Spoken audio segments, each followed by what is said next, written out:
নোয়াখালীর দেওটি ছানার মিষ্টি এবার নিজ এলাকার গণ্ডি পেরিয়ে আশপাশের জেলা উপজেলা এমনকি বিদেশে থাকা এখানকার প্রবাসীদের কাছে খ্যাতি ছড়িয়েছে। দেশের গণ্ডি পেরিয়ে ইউরোপ, আমেরিকা ও মধ্যপ্রাচ্যের বিভিন্ন দেশে ব্যাপক জনপ্রিয় পেয়েছে দেওটির সুস্বাদু ছানার মিষ্টি। স্থানীয় ইউনিয়নের নামানুসারে এই মিষ্টি দেওটির মিষ্টি নামে পরিচিতি লাভ করেছে। স্থানীয়দের কাছ থেকে পাওয়া তথ্যানুসারে প্রায় ১০০ বছর পূর্বে নোয়াখালী জেলার সোনাইমুড়ি উপজেলার দেওটি ইউনিয়নের বটখিল গ্রামের করুণা মন্দার বাড়ির করুণা বাবু মজুমদারের হাতেই এই মিষ্টির সূচনা হয়। পাশাপাশি সময়ে সুখ দেবনাথ নামের আরেকজনও এই বাজারে মিষ্টি বানানো শুরু করেন। প্রথম দিকে করুণা বাবু মজুমদার নিজ বাড়িতেই বসেই মিষ্টি তৈরি করে বিক্রি করতেন। চাহিদা বাড়ার সাথে সাথে দেওটি বাজারে মিষ্টির দোকান খুলে বসেন তিনি। দোকানের নাম দেন করুণা মজুমদার মিষ্টি ভান্ডার।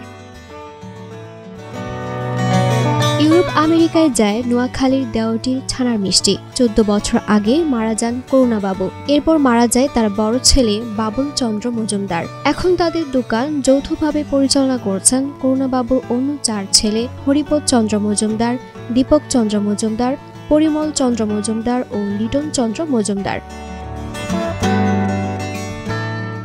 করুণা মজুমদার মিষ্টি ভান্ডার ছাড়াও দেওটি বাজারে আরও ৩টি মিষ্টির দোকানে মিষ্টি বেচাকেনা হয়। তার মধ্যে পুরনো একটি নারায়ণ মিষ্টান্ন ভান্ডার। এটিও করুণা মজুমদারের মিষ্টি ভান্ডারের প্রায় সমসাময়িক সময়ে গড়ে ওঠে। সুখ দেবনাথ ছিলেন এই দোকানের কর্ণধার। সুখ দেবনাথ মারা যাওয়ার পর বর্তমানে তার ছেলে স্বপন দেবনাথ চালাচ্ছেন দোকানটি। বিভিন্ন সময়ে করুণাবাবুর দোকানের কয়েকজন কারিগর বের হয়ে যান। তাদের হাত ধরে ৬-৭ বছর পূর্বে গড়ে ওঠে মুসলিম মিষ্টান্ন ভান্ডার। এটিও এখন এই বাজারে অন্যতম জনপ্রিয় একটি মিষ্টির দোকান।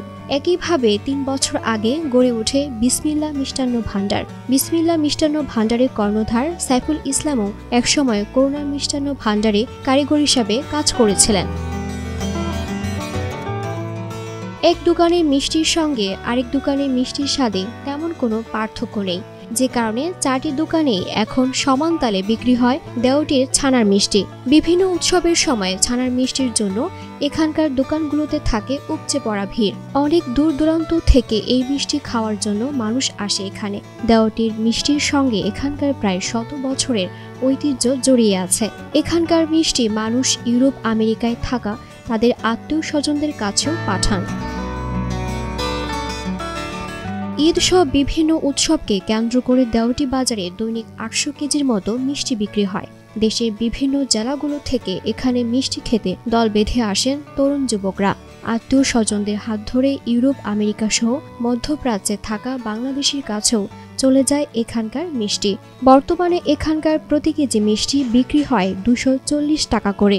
এই সুস্বাদু ছানার মিষ্টি বানাতে বিভিন্ন এলাকা থেকে খাঁটি গরুর দুধ সংগ্রহ করে তা পাতিলে গরম করা হয়। তারপর টক ব্যবহার করে দুধ থেকে ছানা আলাদা করা হয়। সম্পূর্ণ পানি মুক্ত করার পর ছানাকে আঠালো করতে এর সাথে অল্প পরিমাণ ময়দা মিশিয়ে খামির করা হয়। এরপর সেই খামিরকে গুল করে ছোট ছোট মিষ্টির আকৃতি দেওয়া হয়। এই কাঁচা মিষ্টিকে চিনি মিশ্রিত পানির মধ্যে ডুবিয়ে গরম করে বানানো হয় দেওটির সুস্বাদু ছানার মিষ্টি।